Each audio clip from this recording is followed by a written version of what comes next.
Hello everyone, কেমন আছো তোমরা সবাই? এর আগের ভিডিওতে তোমরা দেখেছিলে যে আমরা জয়ন্তী নদীর ধারে এসে অনেক মজা করেছিলাম। যদিও জয়ন্তী নদীর জল কিন্তু খুবই সীমিত ছিল, তবে আমাদের মজাটা কিন্তু ছিল ভরপুর। তারপরে আমরা হোমস্টেতে ফিরে এসে জমিয়ে লাঞ্চ করেছিলাম। লাঞ্চে কিন্তু অনেক রকম আইটেম ছিল। তারপরে এবার আমরা বেরোবো হচ্ছে জঙ্গল সাফারিতে। হ্যাঁ, আমাদের আগে থেকে হোমস্টেতে বলা ছিল জঙ্গল সাফারির জন্য। আর জঙ্গল সাফারিতে যাওয়ার জন্য আমাদের হোমস্টেতে যেমন বলাও ছিল, আগে থেকে বুকিংয়ের জন্য কিছু টাকাও আমাদের পে করতে হয়েছিল। তো তারপরে আমরা খাওয়া দাওয়া সেরে কিছুক্ষণ রেস্ট নিয়ে নিচ্ছিলাম, আর সকলে মিলে রেডিও প্রায় হয়ে নিয়েছিলাম। এবার আমাদের গাড়ি চলে এসেছে, আমরা গাড়িতে পারমিট করেছি। তো এখান থেকে আমাদের পারমিটটা ফার্স্টে করে নিতে হবে। জঙ্গলে যাওয়ার জন্য যে পারমিটটা গাড়ি প্রতি, সেটা এক্সট্রাভাবে দিতে হবে 650 থেকে 700 টাকা সামথিং, এইরকম, আমার সঠিক খেয়াল নেই। আর তারপরে এক্সট্রা পে করতে হবে 1800 টাকা, যেটা হচ্ছে কোর জঙ্গল সাফারি। আর কোর জঙ্গল সাফারিতে আমাদের অনেক কটা জায়গা দেখাবে, তবে জঙ্গল তো সব কিছুই তোমাদের একই রকম মনে হবে। তো যেতে যেতে তোমাদের সাথে ভিডিওটা শেয়ার করি, আর তোমরা দেখতে থাকো পুরো ভিডিওটা, কেমনভাবে আমরা হাতির তাড়া থেকে বেঁচে গিয়েছিলাম।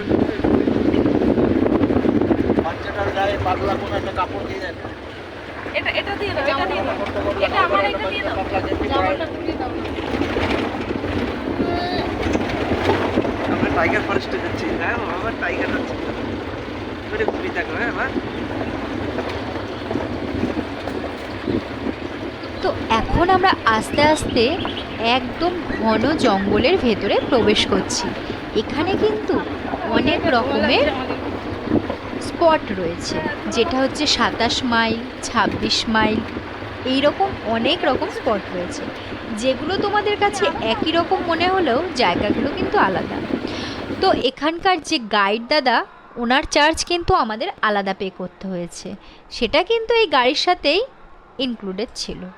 তো তোমরা যারা সাফারি করবে, আগে থেকে যদি পারমিটটা করিয়ে নাও তাহলে বেটার হয়। তো যেহেতু আমরা আগেই বলে রেখেছিলাম রুম বুকিংয়ের সময় যে আমাদের সাফারি আমরা করব, সেই কারণে আমাদের গাড়িটা পাওয়া সম্ভব হয়েছে। একসাথে 6খানা গাড়ি বেরোবে, আর এই 6খানা গাড়ির কিন্তু বেশি যাওয়া হয় না।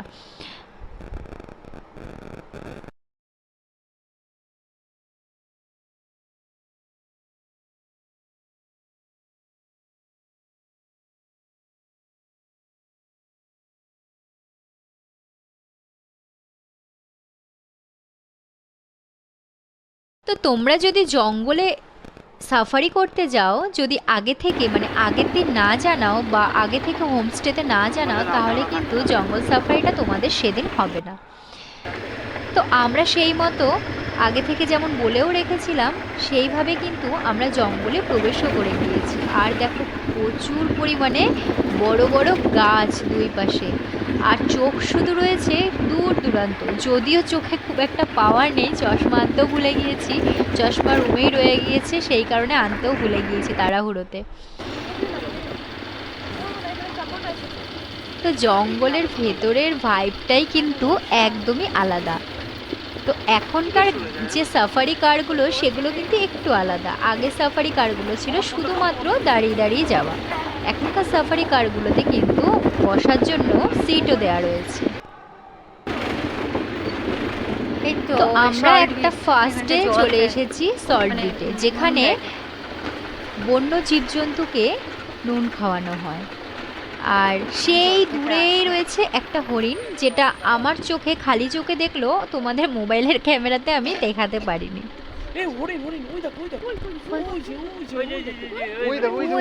ওই আমি দেখতে পাচ্ছি, ও তাই তো, আমার চোখ, আমার ইয়ে নেই। হ্যাঁ আমি দেখতে পেয়েছি, কিন্তু আমার তো পাওয়ারের চশমা নেই, আমি আনিনি।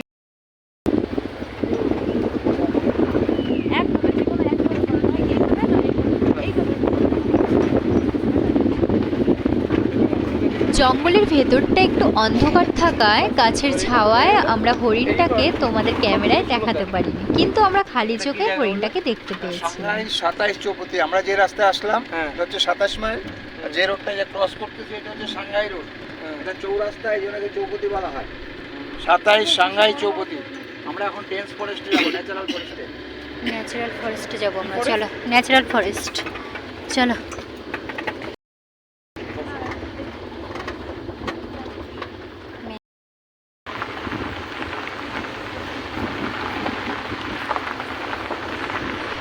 তো জঙ্গলে যে ঢুকেছিলাম, যে গাইড দাদা আমাদের ছিলেন, উনি কিন্তু আমাদের সম্পূর্ণভাবে আশ্বাস দিয়েছিলেন যে শান্ত পরিবেশ বজায় রাখার জন্য।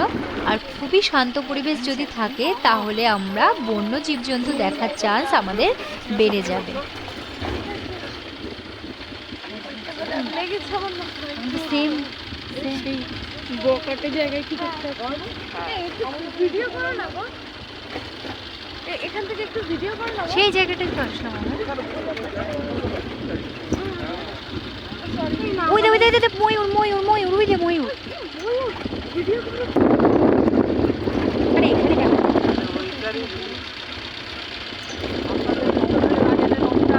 হ্যাঁ হ্যাঁ দিদি একটু পেছনের দিকে তাকাও। ভিডিও করো না।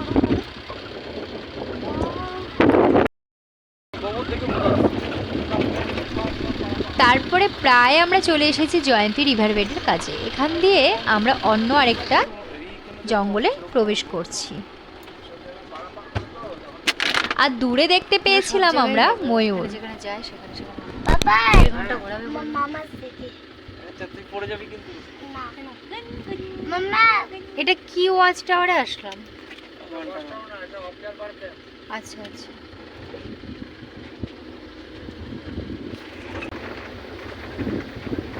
দুপুরবেলা লাঞ্চ সারার পর বাচ্চারা কিন্তু একদম শুয়ে পড়েছিল। তো তাদের ভাত ঘুম দেওয়ার পর তাদেরকে কিন্তু আমরা এই জঙ্গল সাফারির যে কারটা সেটাতেই কিন্তু নিয়ে আসা হয়েছে, সেখানেই তাদের ভাত ঘুমটা হয়ে গিয়েছে।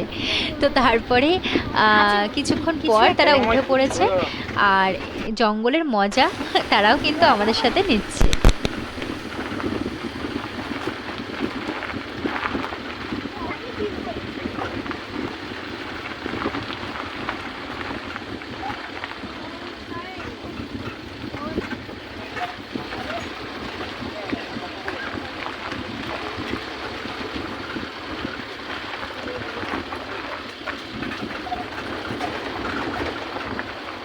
আমাদের চোখ রয়েছে দূর দূরান্তে, কোথায় আমরা একটু বন্য জীবজন্তু দেখব।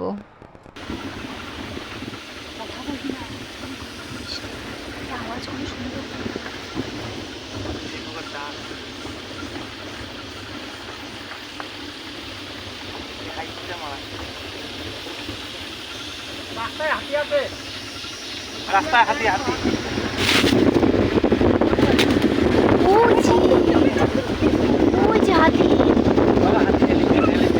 তো যার জন্য এতক্ষণ ধরে অপেক্ষা তার দেখা মিলেই গেল। এক পাল হাতির দল আমাদের গাইড দাদা দেখতে পেয়েছে, তো বলল সামনে হাতি আছে। ওরা কিন্তু অনেকটা দূর থেকেই দেখতে পেয়ে গিয়েছে, তো বলল হাতি আছে, আর খুব জোরে আমাদের গাড়িটা কিন্তু সামনে নিয়ে আসলো।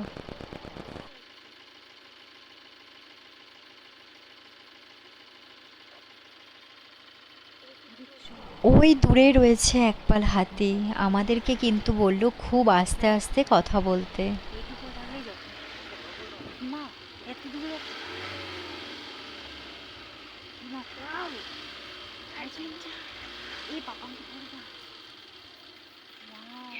হাতিগুলো কিন্তু ফুল ফ্যামিলি নিয়ে রাস্তা আটকে দাঁড়িয়ে রয়েছে, আমরা আর যেতে পারছি না।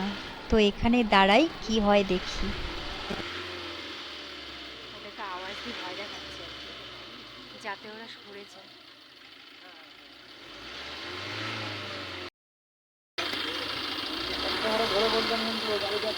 তারা করলে গাড়ি ব্রেক করবো, এইখানে থাকবে। এই যাতে বসে পড়ো বসে পড়ো, তোমার তুলতে হবে না, কিন্তু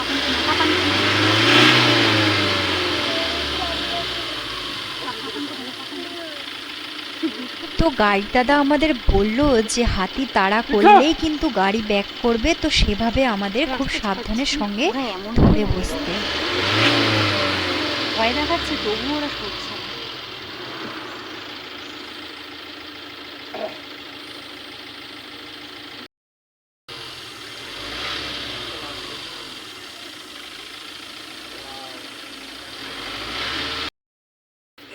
বাবা দেখেছিস? ওটা দেখা, ও দেখতে পাচ্ছি না।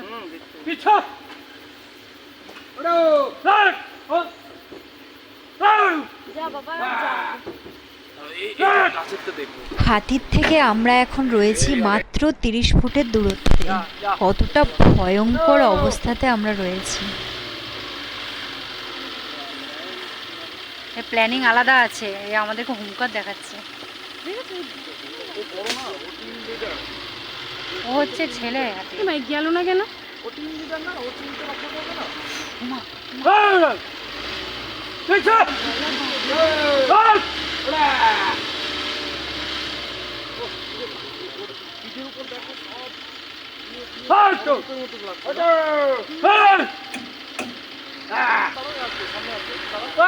তারা ও দেখছে না, তারা করছে,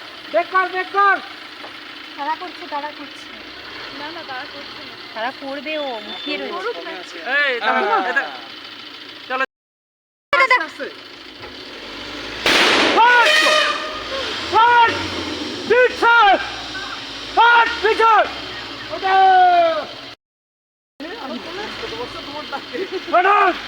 কি বাচ্চা হাতিগুলো দেখো, জানো। এটা ফ্যামিলি, এটা ফ্যামিলি ফ্যামিলি না।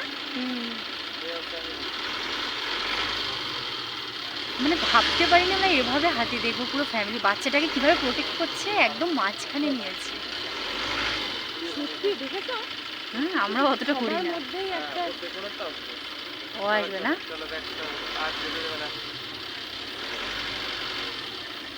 রাস্তা। হ্যাঁ ওরে বাপরে। বললাম না, ও মুখিয়ে রয়েছে এতক্ষণ ধরে। ও বাবা বুকের, ওরাও সরছে না।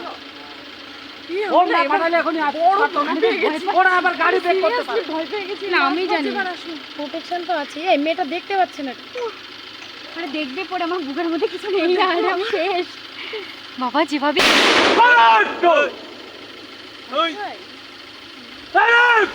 দাদা আপনি আর যাবেন না সামনে, ভয় লাগছে। যাবেন না যাবেন না, থাক, থাক। দাদা দাদা প্লিজ। আরেকটা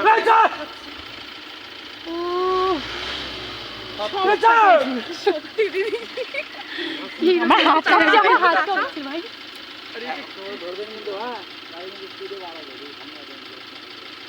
আরেকটা বোম ফাটালে চলে যাবে। মোটামুটি আরেকটু যাক তারপর।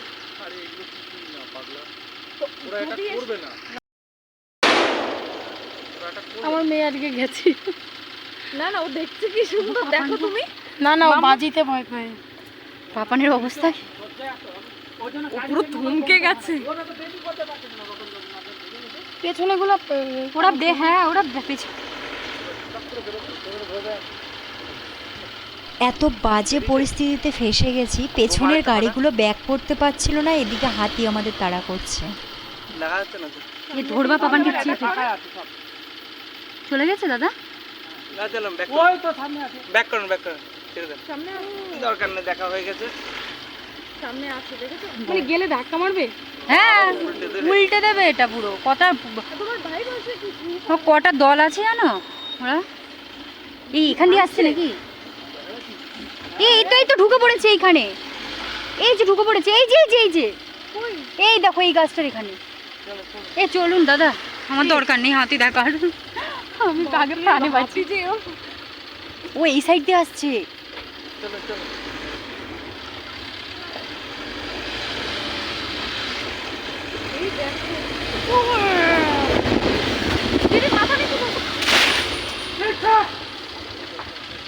চলো চলো।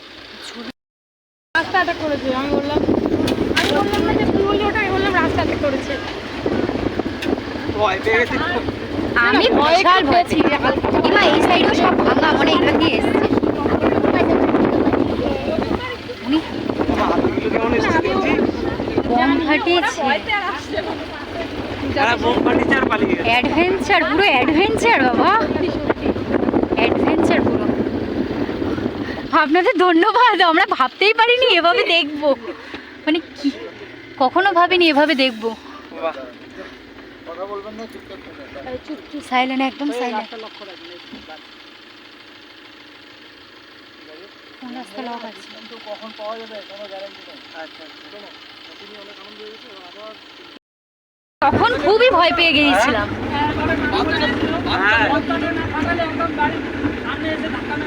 তাই না? উল্টে দেয় চলে আসছিল। হ্যাঁ সামনেই তো আসছিল, বাজি না ফাটালে তো ওরা তো ব্যাক করছিল না। বাচ্চাটাকে দুটো মিনিট টক করে প্রোটেক্ট করে দিল। হ্যাঁ দুটো মিলে প্রোটেক্ট করলো, শেক করে দিল। পেছন থেকে আরেকজনে আসলো, ওটা মনে হচ্ছে ওর বডিগার্ড। ওদের হামলাটা কি দারুণ ছিল না? হ্যাঁ ওটা থেকে বিক্রিয়া কন্ট্রোল করলো। দিয়ে ওটা বেরোলো, ওটা সাইড এই প্রজাপতির কালারটা দেখো, কালারটা না ওটা বড়। স্কাই কালার, একদম স্কাই ব্ল্যাক। হ্যাঁ এই এই এই কথা বলিস না, কথা বলিস না, আবার সাইলেন্ট, আবার সাইলেন্ট, সাইলেন্ট, সাইলেন্ট। কে কাচ্ছে? আমার মেয়ে। কেন মা? শোনা, ভয় পেয়েছিস? ভয় নেই। না কিচ্ছু হয়নি, আবার দেখবো আমরা অন্য কিছু। আমরা হরিণও দেখেছিলাম, তুমি তো হরিণ দেখো। না না ভয় পাই না। কি আছে? সাইলেন্ট, সাইলেন্ট, আবার অন্য জিনিস, বাইসন দেখবো, বাইসন, বাইসন, গন্ডার। আমি লাইফে ভাবিনি আমি ডুয়ার্সে এসে হাতি এভাবে দেখবো গো ভাই, সত্যি। বাঘ দেখবো, বাঘ, বাঘ। বাজে ভাতা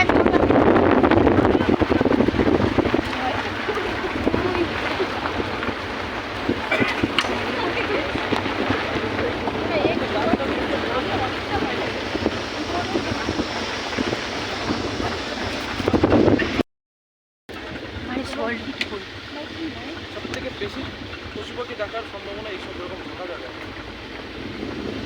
ভাই আমার তুমি তো এত বাজে অবস্থা হয়েছে, পেছনের গাড়িগুলো ব্যাক করতে পারছে না আর আমাদের গাড়ি রয়েছে সামনে, এদিকে হাতি আমাদের তাড়া করছে, মানে পুরোটাই অ্যাডভেঞ্চার। তার উপর আবার আমাদের গাইড দাদা যিনি গাড়ি চালাচ্ছিলেন উনি বারে বারে বাজি ফাটাচ্ছিলেন, ওনার প্রচুর সাহস ছিল, নইলে এভাবে আমরা একদম হাতির সামনে, মানে কিভাবে তাড়া করেছে সে, মানে সামনে না থাকলে বোঝা মুশকিল, খুবই ভয়ঙ্কর একটা দৃশ্য ছিল। গাড়ি গাড়ি উল্টে দেবে না। হাতি না কি হলো, আমাকে কেন আটকাচ্ছ? পড়লাম আমি, সত্যি আমি। ওটা অ্যাডভেঞ্চার। মহাকালে যাবেন নাকি? মহাকাল, কালকে গেলে কিন্তু আমার পারমিট করতে হবে। মহাকালে পারমিট যদি কালকে যান, কালকে গেলে কালকে গেলে এই পার্টিতে ঘুরতে পারবেন, তাহলে গাড়ি ভাড়া গাইড চার্জ লাগবে। আজ সামনের গাড়িটা আমাদেরকে সিগন্যাল দিল, নিশ্চয়ই সামনে কিছু আছে, তো চলো দেখা যাক কি আছে। हाथी संग बाँचेर आएको यहाँले उहाँ 26 गतेमा रतनका गरेर यो सागरले ब्रेक गर्नु नसकेर झन्डै हान्दैन गाडीमा बम फटायो तिनटा हर्त हाथी उठ्यो। না এগুলো আলাদা, ওগুলোর কালার আলাদা ছিল, আলাদা।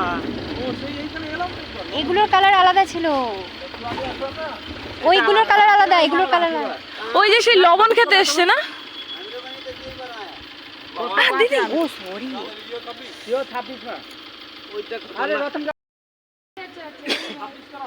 সামনে দিয়ে अरे रतन काकाले ब्रेक गर्नु सकेन हाथी उठेर लास्टमा बम निकालेर फटायो।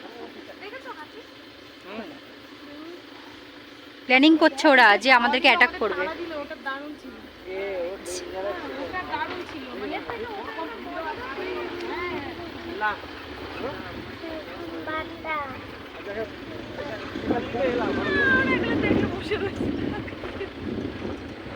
মা কোথায় যাচ্ছে? চল নদের কাছ দিয়ে একটু ঘুরে আমরা না। একটু চলে আসি। কত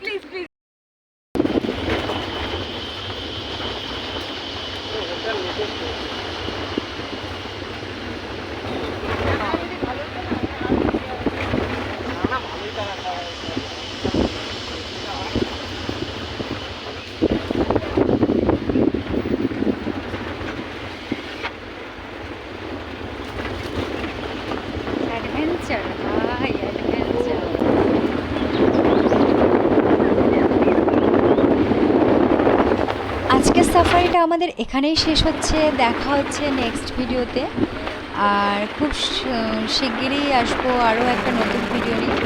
যদি ভিডিওটি ভালো লাগে অবশ্যই কমেন্ট করে জানিও। আর ধুলোগুলো সব অবশ্যই চোখে like লাগছে করবে বাবা। একটা। তো আজকের মতো টাটা।